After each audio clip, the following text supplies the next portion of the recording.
In today's video, I'm going to teach you how to add a new bill in QuickBooks Online.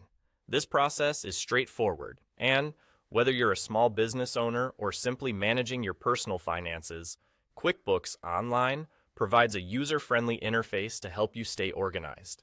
Let's dive right into the steps to ensure you can efficiently record your bills. First, begin by logging into your QuickBooks Online account. Once you're on the dashboard, direct your attention to the top left corner of the screen.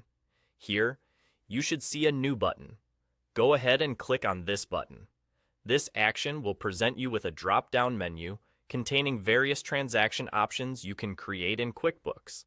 From this list, you want to select Bill. Choosing this option will open a new window where you can enter all necessary information related to the bill you're adding. Now, you're ready to input the bill details.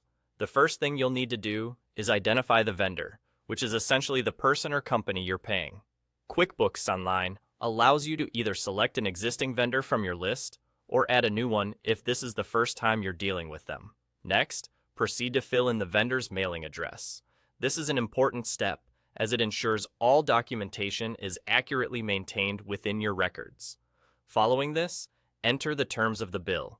These terms typically specify how long you have to pay the bill, and it's crucial to have these details correctly inputted so that QuickBooks can remind you when payments are due. After that, proceed to enter both the date and the due date of the bill. The bill date is when the transaction took place, while the due date indicates when you'd need to settle the payment. Another important piece of information is the bill number. It's essential to record this number correctly, as it serves as a unique identifier, enabling you to easily track and reference this specific bill in the future. As you move further down the form, you'll find sections to enter all the items and categories involved with this bill. This might include products you've purchased or different services you've rendered, for instance. Make sure each of these items is accurately categorized to maintain organized financial records.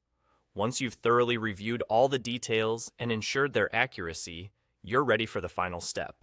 Simply click Save. And there you have it. Your new bill is now successfully recorded in QuickBooks Online. By following these steps, you'll find managing bills in QuickBooks Online is an efficient way to track outstanding payments and manage your expenses. This not only helps streamline your accounting processes, but also assists in maintaining a healthy cash flow for your business. Thanks for tuning in, and happy bookkeeping.